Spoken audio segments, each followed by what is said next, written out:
반갑습니다. 우리는 지난 시간까지 단기 매매증권 평가하고 저보다는 것까지 봤습니다. 이번 시간에는 매출 채권 볼 텐데요. 94페이지입니다. 매출 채권이란 정상적인 영업 활동에서 발생한 받을 채권을 말하는 거예요. 상거래. 정상적인 주된 영업 활동을 다른 말로 상거래입니다. 상거래에서 발생한 채권을 매출 채권이라고 해요. 상거래가 뭐냐면 보통 상품 또는 제품 또는 원재료를 거래할 때 상거래라고 합니다. 주된 영업 활동인 거죠. 그때 발생한 권리를 외상 매출금과 바드럼으로 분리를 하는데요. 외상 매출금과 바드럼을 합해서 매출 채권이라고 불러요. 그래서 밑에 중요한 말이 또 별표 3개짜리가 있죠. 줄 것입니다. 주된 영업 활동, 다른 말로 상거래 이외의 거래에서 발생하는 상거래가 아니다. 그렇다면 이때는 매출 채권이라고 분류하지 않고요. 미수금, 미지급금 등 관련 계정 과목으로 적어요. 그래서 표는 굉장히 중요해요. 이 별표 3개가 표에 관한 거죠. 주된 영업 활동이다. 상거래다. 그렇다면 매출 채권, 외상 매출금이나 바드럼, 엄으로 받았다. 외상으로 팔았다면 외상 매출금, 엄으로 받았으면 바들 엄. 그리고 살 때 채무, 지급할 의무, 살 때는 외상으로 샀다. 그럼 외상 매입금, 외상으로 샀는데 엄을 지급했다. 그럼 지급엄. 이렇게 표시한다는 거. 그 외에 기타 상거래가 아닌 경우에는 아래 미수금, 선급금, 대여금 이런 식으로 처리하는데 이거는 계정 과목별로 또 자세하게 배울 겁니다. 동그라미 표시 그래 중요하지 않고요. 밑에 동그라미 1번으로 가겠습니다. 동그라미 1번에는 책 보시면 수치 채권과 지급 채무의 일반적인 회계 처리라고 나옵니다. 사례를 하나하나 이렇게 화면에 표시했는데요. 보면서 분개만 할 줄 알면 됩니다. 분개 한번 해보겠습니다. 상품 10,000원을 외상 매출했다. 외상 매출했으면 외상 매출금이라는 자산이 생기는 거죠. 차변의 외상 매출금. 외상 매출금 10,000원. 대변에는 상품 매출입니다. 매출 10,000원. 간단하죠? 이렇게 적고요. 외상 매출금 10,000원. 이거를 외상으로 팔았는데 현금으로 회수했다. 그러면 대변에 있던, 차변에 있던 외상 매출금을 대변으로 옮겨주고, 그러니까 외상 매출금 10,000원 대변에 써서 외상 매출금이 없어지고 차변에는 현금으로 회수했으니까 차변에 현금 회수하면 외상 매출금은 없어지는 거죠. 다음에 상품 10,000원을 외상으로 매입했다. 외상으로 매입했으니까 외상 매입금 부채입니다. 대변에 외상 매입금 10,000원. 차변에는 상품이라는 자산이 들어오죠. 차변에 상품 10,000원 이렇게 써주고요. 그 다음에 외상 매입금 10,000원을 현금으로 지급했다. 현금 지급했으니까 대변으로 현금이 나가고요. 외상 매입금이라는 부채가 감소하죠. 부채 감소. 차변의 외상 매입금 10,000원.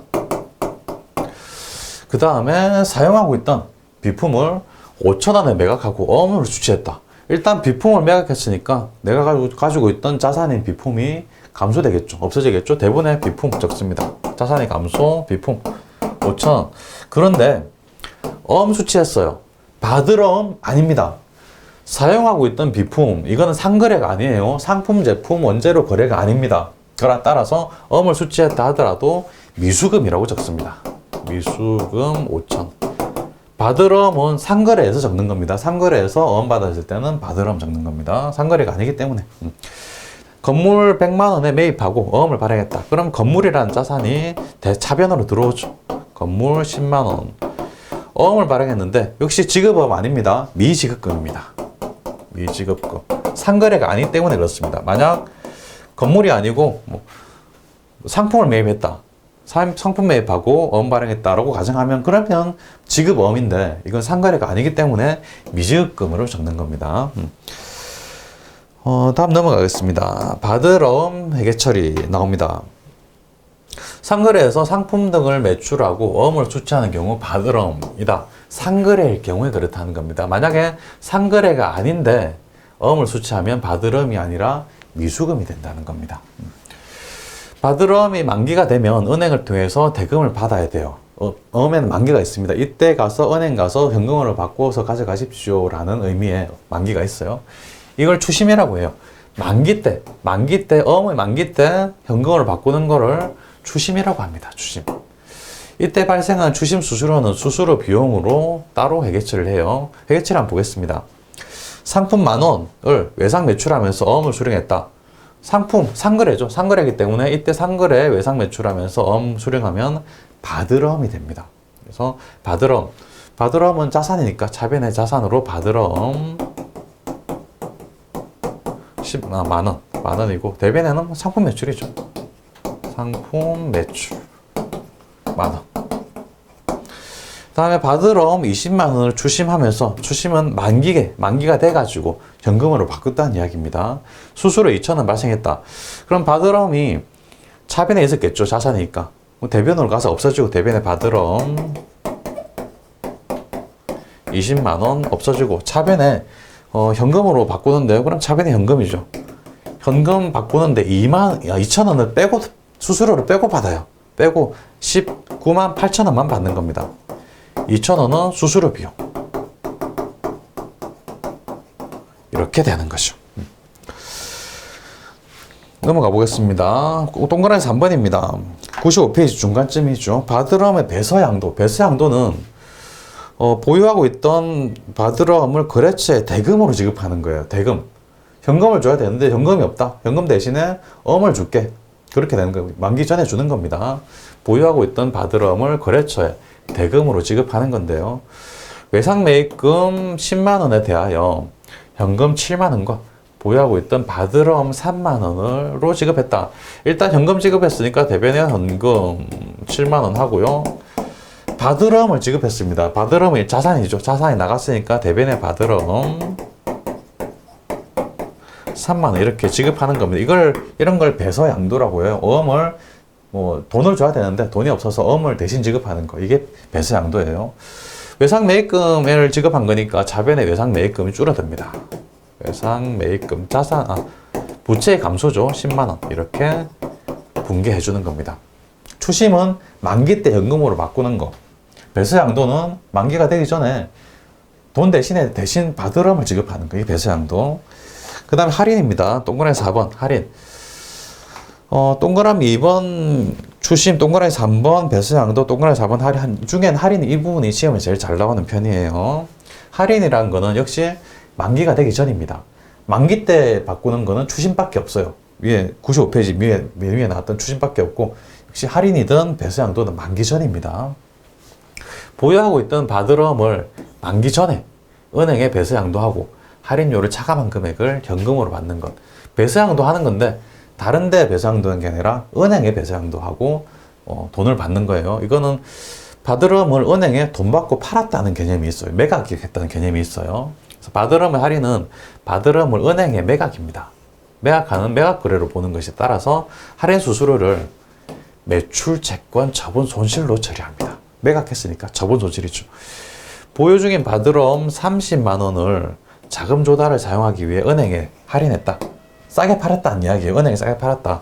수수료 10,000원을 차감한 잔액을 보통예금 입금. 그럼 보통예금 입금한 것부터 적습니다. 차변에 보통예금 입금했는데 10만원 차감한 거 29만원이죠. 29만원 입금하고 대변에는 바드러움 30만원이 대변으로 나가고요. 그리고 10,000원은 수수료 비용이 아닙니다. 매출, 채권, 자본 손실. 매출, 채권, 자본 손실. 이거 잊어버리지 마시기 바랍니다. 이런 문제로도 자주 나오고 또 그 실무에 입력하는 문제로도 자주 나와요.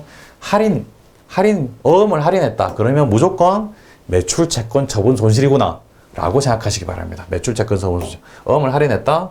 매출, 채권, 자본 손실이다 라고 반드시 기억하시기 바랍니다.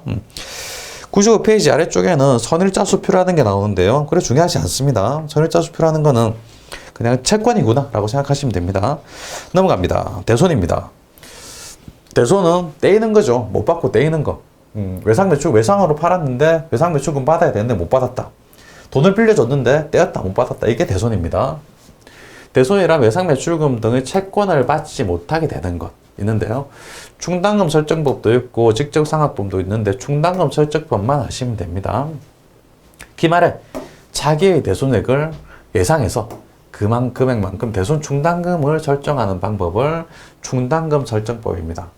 실제 대손이 일어나면 떼었을 때는 대손 충당금부터 먼저 차감하고 모자랄 때는 대손 상환비로 처리한다는 개념. 회계처리를 해보시면 가슴이 와닿습니다. 대손 충당금 설정할 때는 쭉 내용이 나와 있는데 충당금 설정법의 장점이 중요합니다. 첫 번째, 순실현 가능 가치. 외상 매출금이 100만 원 있는데 이 중에 대손이 10,000원 정도 될 것 같다. 그러면 실제로 받을 금액은 99만 원이다. 이 99만 원을 순실현 가능 가치라고 해요. 실현할 수 있는 가능 가치. 이거를 표시할 수 있다는 게 장점이 있고, 수익, 비용, 대응 원칙에 부합한다. 올해 매출을 100만 원 했으면 100만 원 중에 10,000원은 못 받겠네. 그러면 이 10,000원은 대손상각비라는 비용입니다. 수익이고. 100만 원은 수익이고 이 10,000원은 비용인 거죠. 그래서 수익이 일어난 시점에 비용도 같이 인식한다. 수익, 비용, 대응 원칙이다. 그래서 수익, 비용, 대응 원칙에 부합한다. 라는 장점이 있죠. 이 장점 잘 기억하시기 바랍니다. 충당금 설정법은 순실현 가치로 평가할 수 있다. 그 다음에 수익, 비용, 대응 원칙에 부합한다. 넘어가겠습니다. 당구장 표시입니다. 대손 충당금은 자산도 아니고 부채도 아니고 비용도 아니에요. 자산, 부채, 자본 아니고 그냥 채권의 차감적 평가 계정입니다. 채권, 일종의 자산이죠. 채권은 자산인데 채권에서 차감하는 평가 계정이라는 거죠. 그래서 재무상태표에 표시할 때 이렇게 표시합니다. 외상 매출금 100만 원인데 그 중에 2만 원을 못 받을 것 같다. 그러면 실현 가능 가액이 98만 원이네. 이렇게 표시하는 겁니다. 부채처럼 지급을 해요. 자산에서 차감하는 거기 때문에 부채는 아니지만 부채처럼 지급해요. 그래서 자산에서 차감하는 형식으로 표시를 합니다. 기초적인 회계 처리는 이렇습니다. 기말 대손 예상을 낼 때 기말 외상 매출금 10만 원 중에서 5만 원이 대손될 것으로 예상한다. 그러면 차변에 대손상각비, 대변에는 대손 충당금 이렇게 표시를 해요. 기말 예상시 때 그렇다는 겁니다. 예상할 때 차변에 대손상각비, 대변에 대손 충당금. 그리고 매출 채권의 대손이 확정될 때 외상 매출금 6만 원이 대손 확정됐는데 충당금 잔액이 5만 원밖에 없다. 5만 원. 그렇다면 외상 매출금 6만 원을 떼게 됐으니까 떼었다. 못 받는다. 그럼 외상 매출금이 없어지는 거죠. 대변에 자산의 감소로 적어주고요. 5만 원까지는 대손 충당금 잔액이 있으니까 5만 원만 대손 충당금 자변에 적어주고 나머지는 모자란다. 대손 상각비로 처리하라. 이런 이야기입니다. 동그라미 2번입니다. 대손 충당금 설정할 때는 이런 방법으로 설정하는데 기말 채권 잔액, 외상 매출금이면 외상 매출금 잔액의 추정률 보통 1% 아니면 2%입니다. 추정률 곱해가지고 기존에 충당금 잔액이 있으면 그걸 빼준다. 추가로 인식해준다는 건데요. 이거 산식으로만 보시면 이해되지 않고 실제로 회계처리를 해보시면 이해가 조금 되십니다. 97페이지로 넘어가겠습니다. 실제로 회계처리를 해보셔야 됩니다. 회계처리입니다. 1번, 동그라미 1번, 2000X 1년 12월 31일. 이때 외상 매출금 기말 잔액이 1,000만 원. 대손 충당금 기말 잔액은 5만 원이다. 추정률은 1%다. 그렇다면 외상 매출금 기말 잔액하고 추정률을 곱해서 보니까 10만 원이 나오네요. 1,000만 원 곱하기 1%하면 10만 원. 그런데 충당금 잔액이 5만 원이 있어요. 그럼 5만 원 빼줘야 됩니다. 5만 원만 추가로 인식하는 거죠. 10만 원을 충당금으로 맞춰줘야 되는데 기존에 5만 원이 있으니까 추가로 5만 원만 충당금을 설정해 주자. 그런 개념이에요. 그래서 2000X 1년 11월 31일에는 이런 분기합니다. 차변에 대손 상각비 5만 원, 대변에는 대손 충당금 5만 원 이렇게 분기를 하는 거죠. 그래서 이때 대손 충당금 잔액은 원래 5만 원이 있었고 추가로 5만 원이 더해져 가지고 잔액은 10만 원이 되는 겁니다. 그래서 전체 1,000만 원의 1%, 10만 원을 맞춰주는 거죠. 기존에 5만 원이 있었고 추가로 5만 원 더해주니까 10만 원. 넘어가겠습니다. X1년 10월 31일 바드럼입니다. 이번에 바드럼, 기말자. 바드럼도 일종의 채권이니까 대손 충당금 설정될 수 있습니다. 기말 잔액 2천만 원. 바드럼에 대한 대손 충당금 기말 잔액은 30만 원. 추정률 1%. 2천만 원 곱하기 1% 하면 20만 원이죠. 20만 원인데 기존에 30만 원이 있어요. 너무 많습니다. 20만 원만 있으면 되는데 30만 원 있어요. 그러면 10만 원을 빼줘야 되겠죠. 대손 충당금을 감소시켜 줍니다. 부채처럼 지급이 되니까 감소는 차변에 옵니다. 역시 2000X는 11, 31 대손 충당금을 차변에 적습니다. 왜? 감소시켜 줘야 되니까. 부채처럼 차변에 감소 10만 원을 줄여줍니다. 대변에는 대손 충당금 환입이라고 적어요.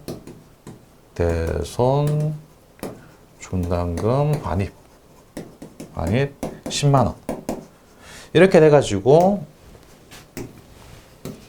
받을 업무에 대한 대손 충당금은 원래 30만 원이 있었죠. 30만 원이 있었는데 10만 원 빼가지고 20만 원이 되는 겁니다. 20만 원.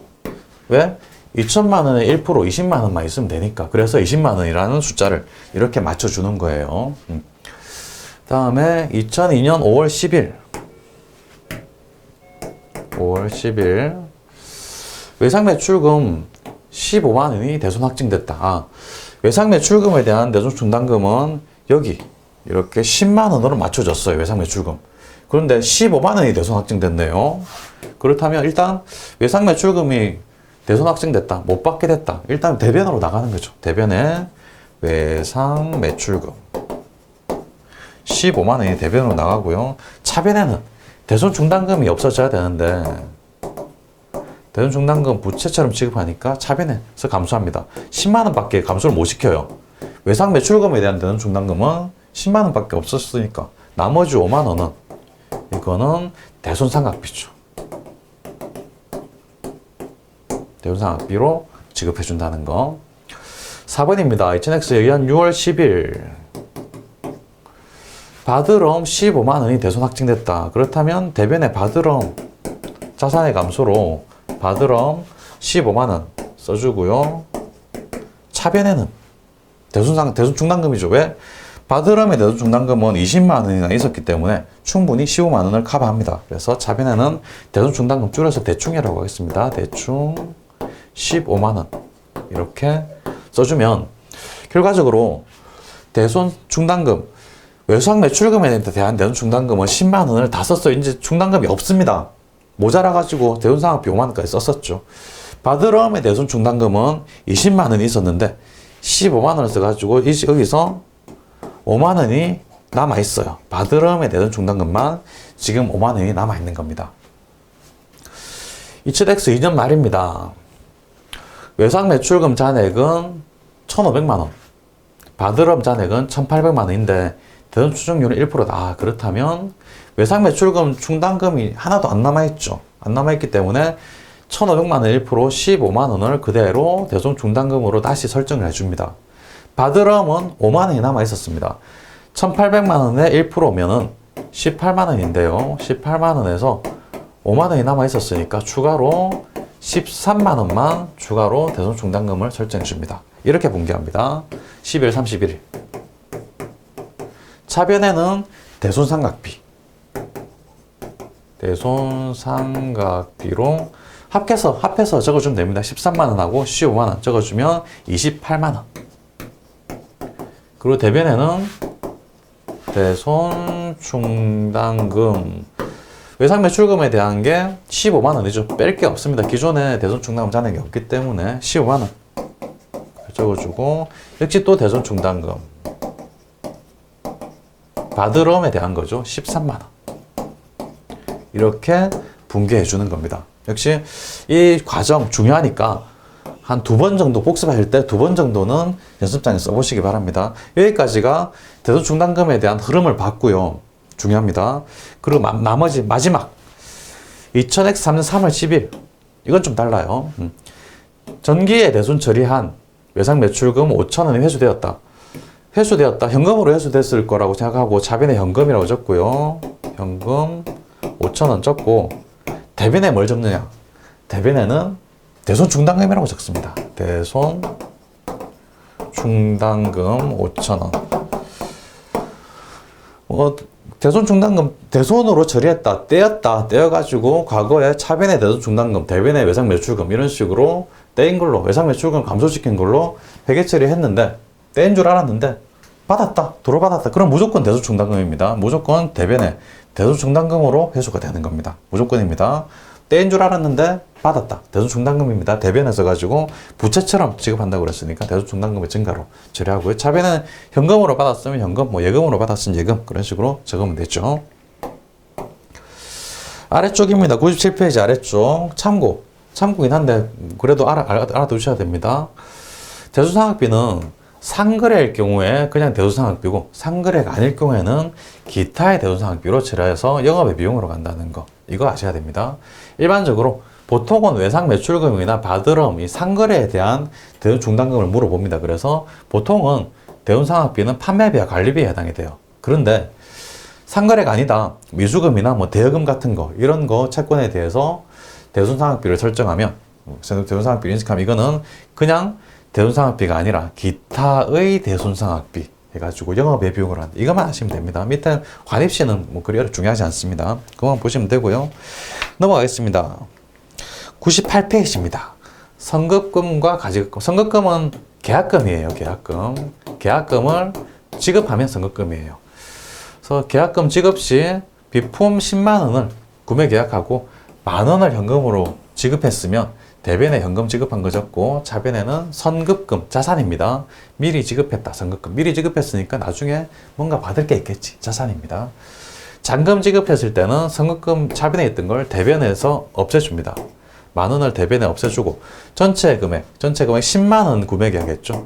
비품. 그래서 차변에 비품 10만 원 적고 나머지 현금 지급했으면 현금 9만 원 적고 그래서 차변에 기록했던 선급금을 대변에 서서 없애주고 나머지 금액만 이렇게 분개해 준다는 거죠.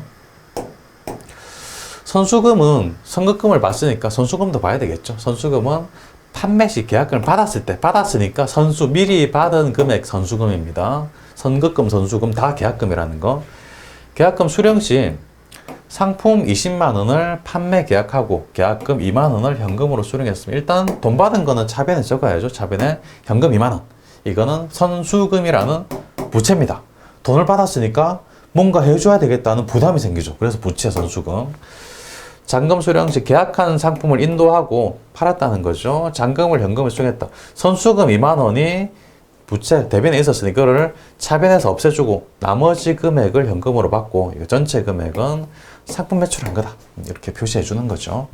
또 역시 모든 분계는 다 연습장에 써보셔야 됩니다. 가지급금입니다. 가지급금은 무조건 출장입니다. 출장 가면 가지급금이에요. 직원의 출장 동그라미. 출장으로 인하여 현금이 지급되었으나 아직 그 구체적인 사용 내역을 모를 때 이거는 임시로 사용되는 겁니다. 재무제표에 표시돼서는 안 되고 임시로 쓰는 겁니다. 지급할 때 가지급 일종의 자산입니다. 지급했으니까 가지급 일종의 자산이에요. 출장으로 출장비 30만 원을 직원한테 현금을 지급한 거예요. 그렇다면 차변에 가지급금, 대변에는 현금 써주고요.